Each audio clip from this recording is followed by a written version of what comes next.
बहुत देख लिया। व्हाट इफ नारुतो के पास रिनेगन होता, मदारा का रियल प्लान क्या था, शारिंगन का नेक्स्ट फॉर्म क्या हो सकता था। ये सब देखने में तुम लोगों को तभी मजा आता है जब तक सब कुछ तुम्हारी ओपिनियन के हिसाब से चलता है, लेकिन जैसे ही कोई बात उस ओपिनियन से थोड़ी सी भी अलग होती है, कमेंट सेक्शन भर जाता है हेट से। तो क्या यही होता है एक एनिमे फैन, जिसको बस वही पसंद है जो उसका फेवरेट हो, और जिसका ओपिनियन मैच ना हो उसके लिए हेट।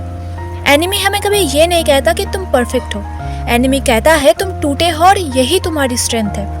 जब नारुतो हर किसी से रिजेक्ट होता है तो हम हंसने की बजाय चुप हो जाते हैं। क्यों?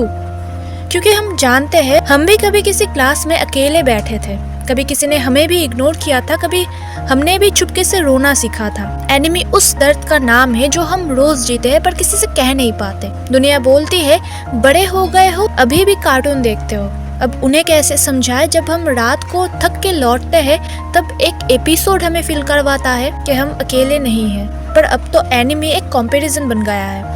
किसी को नारुतो पसंद है तो किसी को लूफी, किसी को मदारा वर्सेस इताची देखना है तो किसी को इमेजिन करना पसंद है कि अगर मिनाटो के पास भी मांगेक्यू शारिंगन होता तो क्या होता। और हम क्रिएटर्स को भी वही सब बनाना पड़ता है। अगर किसी का ओपिनियन मैच हो गया तो ठीक, वरना कमेंट सेक्शन में लड़ाई शुरू हो जाती है। और कब ये लड़ाई रेस्पेक्टफुल ओपिनियन से निकलकर हेट बन गई पता ही नहीं चला। कमेंट सेक्शन में लिखा जाता है क्या बकवास करने आ गया, तुझे कुछ नहीं आता, तू एनिमे फैन के नाम पे कलंक है। तुम किस एनिमे से इंस्पायर होके ये सब लिख रहे हो? क्या तुमने वही एनिमे देखा था जहाँ इताची ने अपनी पूरी जिंदगी सैक्रिफाइस की थी सिर्फ शांति के लिए? तुम किस मिशन पे हो, किस रिवेंज आर्क में जी रहे हो? एनिमे ने कभी हेट करना नहीं सिखाया, एनिमे ने तो दर्द को समझाना और उसे एक्सेप्ट करना सिखाया था। किसी कंटेंट क्रिएटर से गलती हो गई, उसने कुछ गलत बोल दिया, ये तुम्हारी ओपिनियन से मैच नहीं हुआ तो क्या उसकी सारी वीडियोस, उसकी सारी मेहनत बेकार हो गई?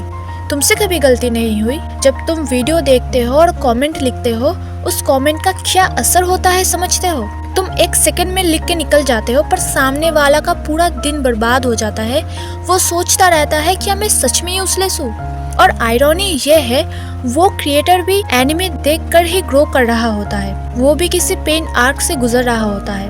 और जब तुम उससे हेट करते हो तो तुम सिर्फ एक इंसान का दिल नहीं तोड़ते, तुम एक एनिमे फैन का हौसला तोड़ते हो। तुम किसी की गलती दिखाना चाहते हो, राइट? बहुत अच्छी बात है, पर तरीका भी होता है ना। जैसे भाई ये पॉइंट थोड़ा कंफ्यूजिंग लगा, शायद थोड़ा और रिसर्च कर लेते तो और सॉलिड होता। लेकिन तुम क्या लिखते हो? इसको कुछ नहीं आता, मत देखो इसका चैनल, पता नहीं तुम्हें लोग क्यों सब्सक्राइब करके रखा है, तो चुप रहे, तुझे एनिमे का ए भी नहीं पता। तुम अपना ज्ञान प्रूव कर रहे हो या अपनी इनसिक्योरिटी छुपा रहे हो? अगर अप्रिशिएट नहीं कर सकते तो कम से कम चुप रहना भी एक ऑप्शन होता है। एनिमे का सबसे बड़ा लेसन क्या था?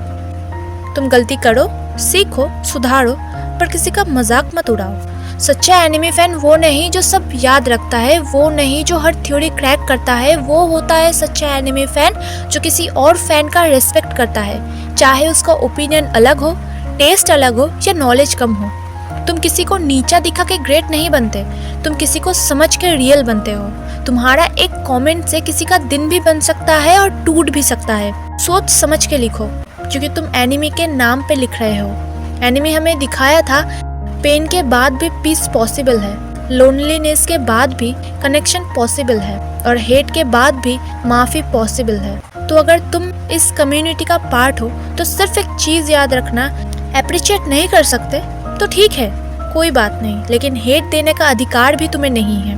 और अगर किसी को वीडियो बनाना पसंद है बट हेट कमेंट्स के लिए डर रहे हो तो ये सुनो, तुम्हारे कंटेंट में जब दम होगा तब हेट कमेंट्स आएगा, अगर दम नहीं होता तो लोग रिएक्ट ही नहीं करते। हेटर्स तब आते हैं जब कोई बात उनके ईगो को छू जाती है, मतलब तुम कुछ ठीक कर रहे हो। और एक बात, कुछ तो लोग कहेंगे, लोगों का काम है कहना।